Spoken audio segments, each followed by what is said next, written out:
Now the next part is Rowlatt act. के बाद क्या हुआ, जो हमारा रॉलेट एक्ट था वो 6 अप्रैल 1919 को पास हुआ, तो लागू हो गया इंडिया में। उसके बाद हमारा जलियांवाला कांड जो हुआ था उसके बारे में हम आज पढ़ेंगे। वो हुआ था 13 अप्रैल 1919 में, याद रखना, ये इंपॉर्टेंट क्वेश्चन है एसएससी के लिए। एंड देन हुआ क्या कि जब रॉलेट एक्ट पास हो गया तो उसके अगेंस्ट काफ़ी सारे जो लोग थे वो प्रोटेस्ट करना शुरू हो गए। तो वही प्रोटेस्ट जो था वो पंजाब में भी होना शुरू हुआ। तो वहाँ पे काफ़ी ज़्यादा जब थोड़ा प्रोटेस्ट इंक्रीज़ हो गया तो वहाँ की गवर्नमेंट ने क्या लगा दिया, मार्शल लॉ लगा दिया था। मार्शल लॉ के अकॉर्डिंग क्या था, मार्शल लॉ के अकॉर्डिंग ये था कि कोई भी 4 पीपल का ग्रुप जो है वो गैदर नहीं हो सकता। अगर वो लोग गैदर होंगे तो उन्हें गोली मारने का ऐसा कुछ था। तो उस टाइम पे जो हमारे लेफ्टिनेंट गवर्नर थे पंजाब के, वो थे मिशेल ओडायर। मिशेल ओडायर जी ने क्या किया, वहाँ पे ये ऑर्डर दिए हुए थे कि चलो 4 बंदे अगर इकट्ठे हुए तो उनको क्या करना, आप गोली मार देना। इस तरीके से कुछ ऑर्डर्स थे पीछे से। उस टाइम पे जो वाइसराय थे, जैसे हमने रॉलेट एक्ट के टाइम पे भी पढ़ा था कि जो रॉलेट एक्ट था उस टाइम पे जो वाइसराय थे उनका नाम क्या था, लॉर्ड क्लैम्फर्ड। लॉर्ड क्लैम्फर्ड ही उस टाइम के वाइसराय थे। और हमारे लिeutenant लिeutenant कहते हैं, लेफ्टिनेंट में बोलते हैं। एंड लिeutenant गवर्नर कौन थे, वो थे मिशेल ओडायर। उसके बाद क्या हुआ, इन्होंने 13 अप्रैल को एक गैदरिंग हुई, जब बैसाखी का त्यौहार वो मना रहे थे तो वहाँ पे गैदरिंग हुई।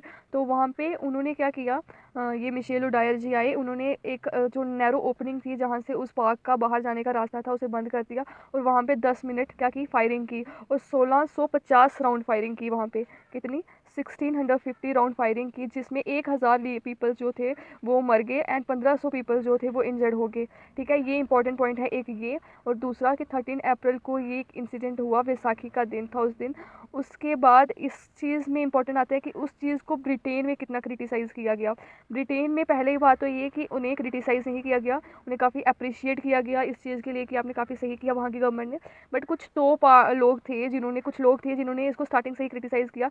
उनमें सबसे पहला नाम आता है विंस्टन चर्चिल का। ठीक है, एंड सेकंड है वो जो हमारे उस टाइम पे जो इंडिया के, हिंदुस्तान के उस टाइम पे जो पहले प्राइम मिनिस्टर रह चुके थे, मतलब ब्रिटेन में जो प्राइम मिनिस्टर रह चुके थे उस टाइम पे, फॉर्मर प्राइम मिनिस्टर जो थे, एच आशिक आस्थी, कुछ ऐसा नाम था, मुझे इसका प्रोनाउंस करना नहीं आ रहा, ASKUITH ऐसा नाम था उनका।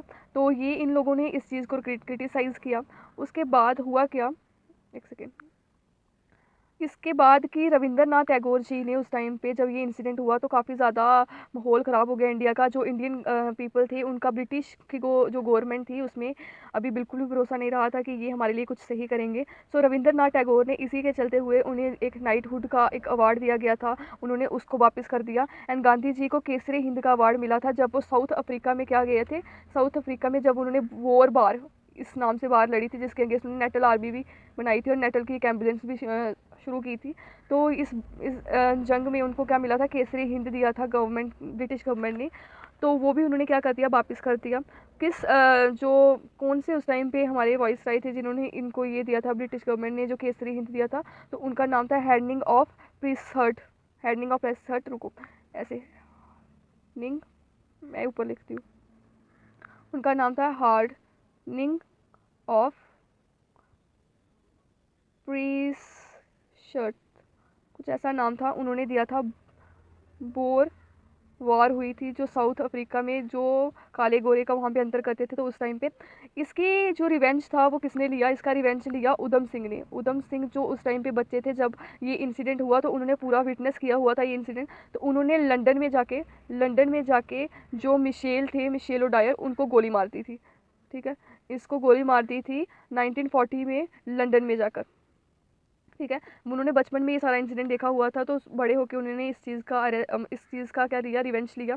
इस चीज़ में जब 13 अप्रैल को ये जो इंसिडेंट होना था, 13 अप्रैल से पहले ही 10 अप्रैल को दो जो बंदे हैं इसके पीछे मेन, जो ब्रिटिश गवर्नमेंट को लगता था कि जिनके कारण ये जो इंसिडेंट है वो हुआ, जो वहाँ पे प्रोटेस्ट होने वाला था बैसाखी के दिन, तो उसके पीछे दो बंदों का हाथ मानते थे। पहले का नाम था डॉक्टर सैफुद्दीन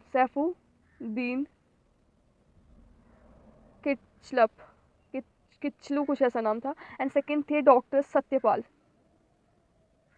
सत्यपाल। उनको उन्होंने अरेस्ट कर दिया ही था पहले ही 10 अप्रैल 1919 में, 13 अप्रैल 1919 में। उसके बाद इन्होंने क्या किया, इन पे गोलियां शुरू कर दी। सो ये जो था वो जलियांवाला बाग के सारे इंपॉर्टेंट पॉइंट थे जो एसएससी में आते हैं।